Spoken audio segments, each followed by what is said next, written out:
Bienvenue à vous. Merci. Au nom des féministes en mouvement, je tiens à vous remercier d'abord d'avoir accepté notre invitation. Grâce aux luttes des mouvements féministes des années 70, les femmes ont obtenu des droits qui ont changé leur vie et celle de la société dans son ensemble. Mais dans la période actuelle, cette égalité est bien loin d'être réalisée, sans compter les attaques de toutes sortes qui fragilisent nos acquis. Je pense que si je vous pose la question « Êtes-vous féministe ?», vous allez me répondre par l'affirmative. Alors, j'observe que la lutte contre le sexisme n'apparaît pas dans les 30 engagements prioritaires des socialistes pour le changement en 2012. Alors, François Hollande, pouvez-vous me dire pourquoi vous êtes féministe ? D'abord, je rappelle que je suis socialiste pour ceux ou celles qui l'auraient oublié. Donc je suis comptable, responsable des textes qui peuvent sortir de mon parti. Néanmoins, je suis candidat à l'élection présidentielle et j'ai à prendre des engagements au nom de tous ceux qui me soutiennent et au-delà, je l'espère, au nom des Français. Je suis...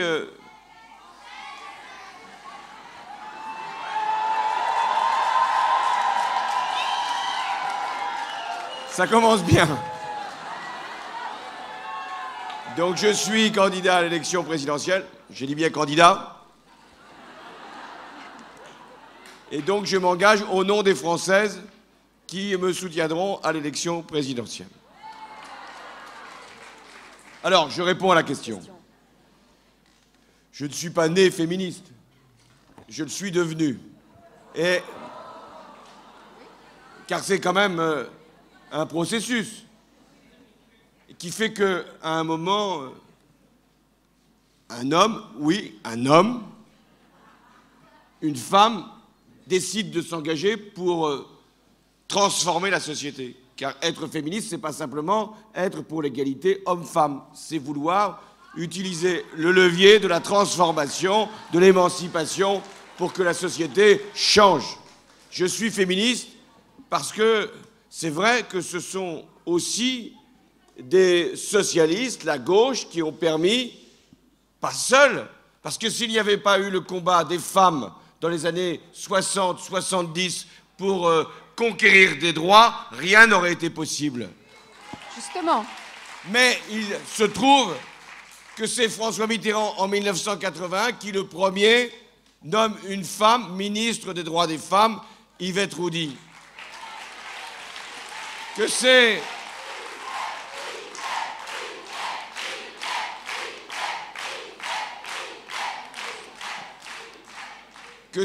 Lionel Jospin, en 1997, qui a inscrit le principe de parité dans la Constitution. Que c'est le même Lionel Jospin qui, en 2002, décidera, avec Ségolène Royal, de faire le congé de paternité. Ce qui est aussi un élément du combat féministe. Alors, pour terminer, le combat n'est pas achevé. Et c'est tout le sens de ce que vous menez comme bataille, vous, les associations, et de ce que je dois faire si demain, les Françaises et les Français m'accordent leur confiance. Parce que nous n'avons pas terminé. Il y a tellement à faire pour lutter contre les violences, tellement à faire pour la parité politique, tellement à faire pour l'égalité salariale femmes-hommes, tellement à faire aussi pour l'accès aux soins, à la contraception, à l'IVG, que ceux qui pensaient que le féminisme était derrière nous, non, il est devant. Très bien.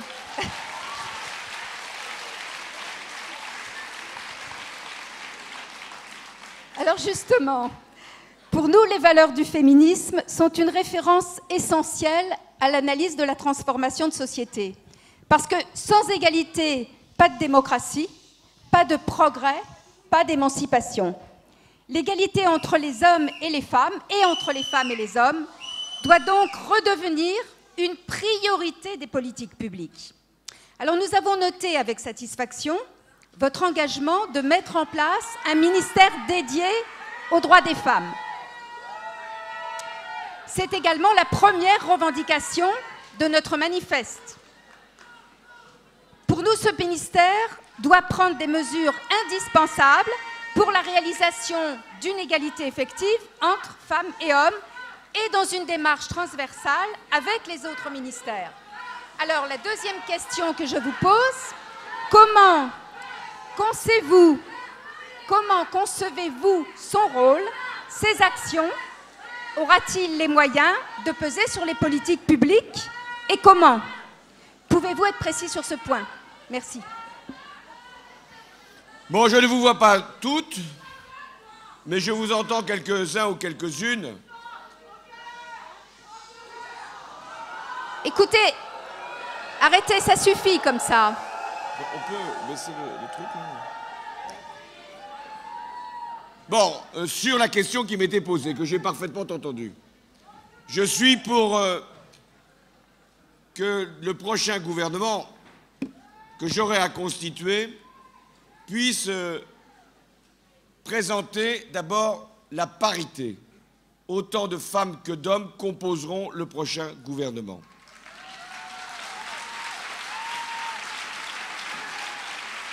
Cette parité, elle sera également élargie à toutes les instances dont j'aurai à décider de la composition, avec les principales personnalités de la République. Conseil constitutionnel, Conseil supérieur de l'audiovisuel, toutes les autorités indépendantes devront être composées à la parité. Mais dans le gouvernement, il y aura un ministère des droits des femmes de plein exercice, rattaché au Premier ministre, dont la mission sera nécessairement interministérielle, puisque cette ministre aura à animer le gouvernement sur l'ensemble de la dimension égalité et la dimension femme de tous les départements ministériels. Voilà la conception que j'ai du ministère. Bien. Eh bien, nous vous avons entendu avec satisfaction sur ce point. Venons-en maintenant à deux mesures qui sont incluses dans notre manifeste et que je voudrais soumettre à votre réflexion. La première concerne la place des enfants en crèche. Aujourd'hui, vous le savez, seulement un enfant sur 10 a une place en crèche. Cela signifie que dans 9 cas sur 10, les familles doivent se débrouiller seules pour trouver un autre mode de garde. En réalité, la garde de ces enfants repose majoritairement dans la famille et principalement sur les mères, donc sur les femmes. C'est ainsi que nous avons près d'une femme sur deux qui voit sa vie professionnelle modifiée à la naissance d'un enfant, alors que l'activité professionnelle des femmes est une des conditions de leur émancipation, mais aussi de leur liberté. C'est la raison pour laquelle nous revendiquons l'ouverture de 500 000 places en crèche et un service public de la petite enfance. Or, vous vous engagez à mettre en place un service public de la petite enfance, mais sans plus de précision. Vous souhaitez qu'il soit appuyé sur les collectivités territoriales, ce qui constitue, à notre avis, un certain risque d'inégalité entre les territoires. Pouvez-vous donc nous donner votre position sur ce point? Le service public de la petite enfance reposera à la fois sur la responsabilité de l'État, mais aussi des collectivités locales. Aujourd'hui, ce sont les communes, les intercommunalités soutenues par les départements qui investissent dans les crèches et qui organisent le service de la petite enfance, qui, je le rappelle, n'est pas simplement constitué de crèches que des associations ou des communes peuvent mettre à la disposition des parents, mais aussi d'un réseau d'assistantes maternelles pour lesquelles nous devons avoir de la considération et du respect, et que nous devons faire en sorte de faire travailler avec les crèches. C'est-à-dire que les maisons de la petite enfance doivent être à la fois une crèche et des maisons familiales où les assistantes maternelles peuvent venir chercher de l'expérience, du conseil et de la formation. Donc nous devons donner de la formation à tout ce réseau des assistantes maternelles. Et des promotions de carrière, parce que qui dira formation dira revalorisation du déroulement de la carrière et meilleure rémunération. Dans le service public de la petite enfance, il y a aussi l'école maternelle, parce que ça a été un moment, une grande fierté de la France, qui a été, je le rappelle, par une femme, la première à créer les écoles maternelles. Nous avons eu en 10 ans une diminution considérable du nombre d'enfants de moins de 3 ans accueillis dans les écoles maternelles. Il y a 10 ans, il y avait un enfant sur 3 qui était en école maternelle. Aujourd'hui, c'est 1 sur 10. Et là, c'est un engagement de l'État. Et par rapport à ces 60 000 postes que j'ai annoncés pour les 5 ans qui viennent, une part sera affectée à l'école maternelle et à l'école primaire, parce que c'est là que se joue l'essentiel de la réussite future de l'enfant. Alors, il est exact que je n'ai pas fixé d'objectifs chiffrés pour les places en crèche telles que vous les avez rappelées. Je préfère le dire, parce que je ne peux pas aujourd'hui m'engager financièrement sur un tel objectif. Mais je recueille les sifflets comme ils sont mérités.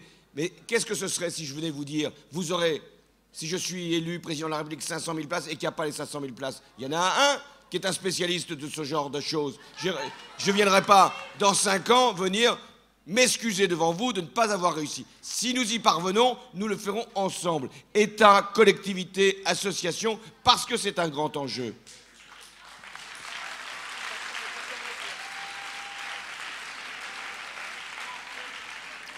Alors, concernant notre deuxième mesure, sur laquelle nous voulons recueillir votre avis, c'est celle qui est une des causes majeures de la précarité des femmes. On vous entend vous exprimer sur les inégalités de salaire, mais peu sur les raisons majeures de la précarité des femmes. Alors que 82% des salariés à temps partiel sont des femmes, autrement dit, qui dit temps partiel, dit salaire partiel, dit retraite partielle, dit indemnité de chômage partiel en cas de licenciement. Et ce sont donc des millions de femmes qui se trouvent maintenues en situation de précarité ou de dépendance économique. Nous n'avons pas là une sorte de nouvelle armée de réserve, entre guillemets, retenue volontairement en situation d'infériorité et de vulnérabilité. Ainsi, nous pensons qu'il faut en finir avec le recours au temps partiel contraint des femmes, parce qu'il est contraint et non choisi. C'est pourquoi nous préconisons la mise en place d'une surcotisation sur les temps partiels, afin que les entreprises cessent d'y recourir. Alors, j'observe à ce sujet que dans votre programme, vous reprenez l'idée d'une sanction des entreprises qui ont un recours abusif aux emplois précaires, au temps partiel, sans préciser ce que vous entendez par recours abusif. Alors, où mettez-vous le curseur? Et quelle appréciation portez-vous de nos propositions? 80% des contrats à temps partiel sont...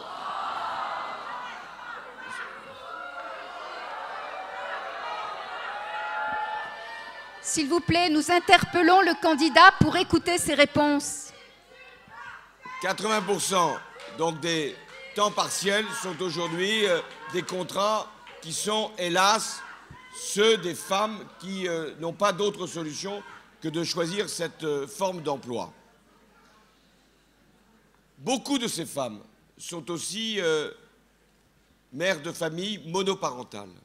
S'ajoute donc en définitive une double peine.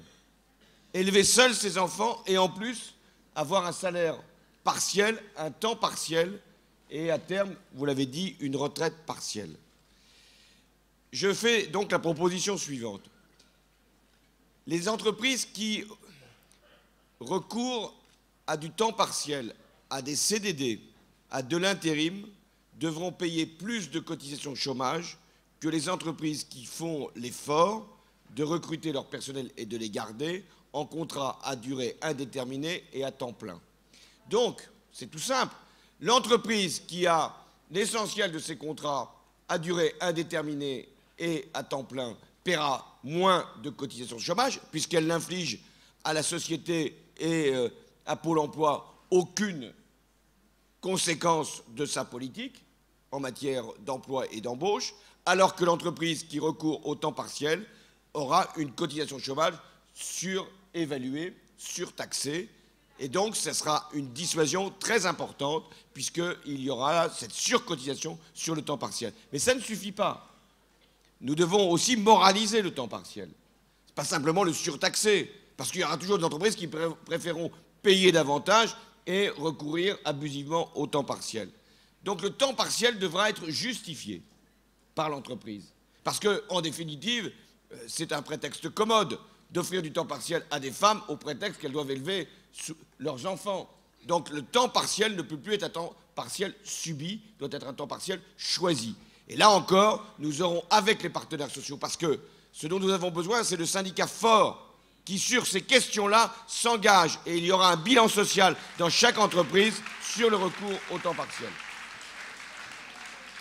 Alors, en lien avec la précarité des femmes, pour le dernier temps de notre échange, je voudrais aborder la question des retraites des femmes.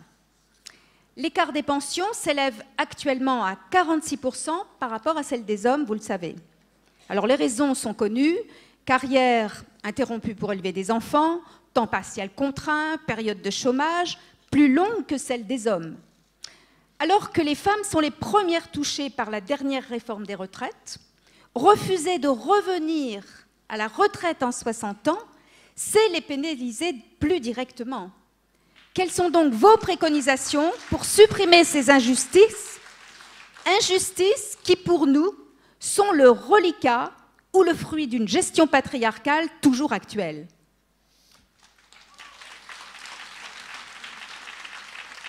La réforme des retraites qui a été donc votée par la majorité sortante, sous l'autorité du président sortant, avec le gouvernement sortant, a en définitive pénalisé deux catégories de la population. D'abord, les travailleurs qui ont commencé tôt leur vie professionnelle, à 18 ans, et qui ne peuvent pas, malgré leurs 41 années de cotisation, partir à 60 ans, et qui devront faire 42 ans, 43 ans. Il y a aussi des femmes dans cette catégorie. J'en ai rencontré qui avaient commencé très tôt leur vie professionnelle et qui ne peuvent pas partir à 60 ans, malgré leurs annuités. Et puis la deuxième, mais qui n'est pas une catégorie, mais la deuxième partie de la population qui a été pénalisée par la réforme de retraite, ce sont les femmes, puisqu'il existait cet âge de 65 ans qui permettait, notamment à des femmes, pas qu'à des femmes, de pouvoir partir à taux plein malgré des carrières interrompues. Et donc nous aurons à renégocier cette réforme des retraites et notamment à prendre en compte les carrières des femmes qui n'ont pas pu être valorisées dans l'actuel système de retraite. Ça se fera par la négociation. Il y aura deux temps. Premier temps, dès le lendemain de l'élection, nous rétablirons la possibilité de partir à 60 ans pour celles et ceux qui ont leurs 41 années de cotisation et qui ont commencé à travailler à partir de 18 ans. Ensuite, j'ouvrirai avec le gouvernement les négociations sur l'ensemble des considérations liées à la retraite et il y aura parmi ces paramètres les décotes, la pénibilité et la situation des femmes. Merci. Nous sommes arrivés au terme de cet entretien. Avez-vous un mot de conclusion à ajouter? Sur quoi?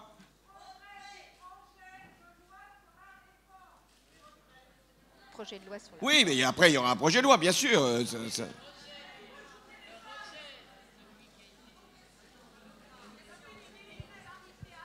Alors, si j'ai un dernier mot à prononcer devant vous, de conclusion.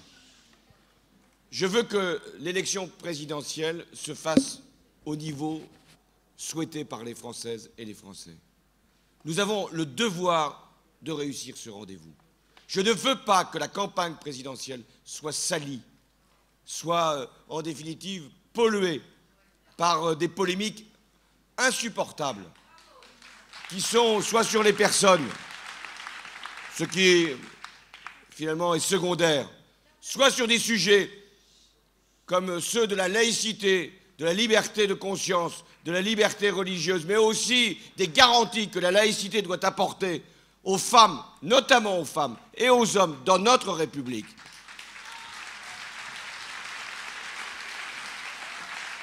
Je ne veux pas non plus, car j'en vois bien l'intention chez un et une candidat et candidate à l'élection présidentielle, faire de l'immigration le sujet de l'élection présidentielle. Et souvent, parmi ces immigrés, il y a les femmes aussi qui assurent l'essentiel pour permettre à une famille de vivre. Et donc je veux saluer aussi ces femmes étrangères, oui étrangères, qui se dévouent pour permettre l'intégration de leurs enfants, sans avoir pour autant ni la culture, ni l'éducation, ni l'alphabétisation, ni la formation. Et donc, moi je m'adresse aux Françaises et aux Français pour être élu président de la République, mais je ne mets pas en cause les personnes étrangères qui vivent ici régulièrement et qui demandent qu'une chose, participer au redressement du pays et à son honneur et à sa fierté, parce que nous sommes tous dans le même destin, celui que nous avons choisi, c'est-à-dire celui du progrès et de l'égalité. Merci à toutes. Merci François Hollande. Attendez.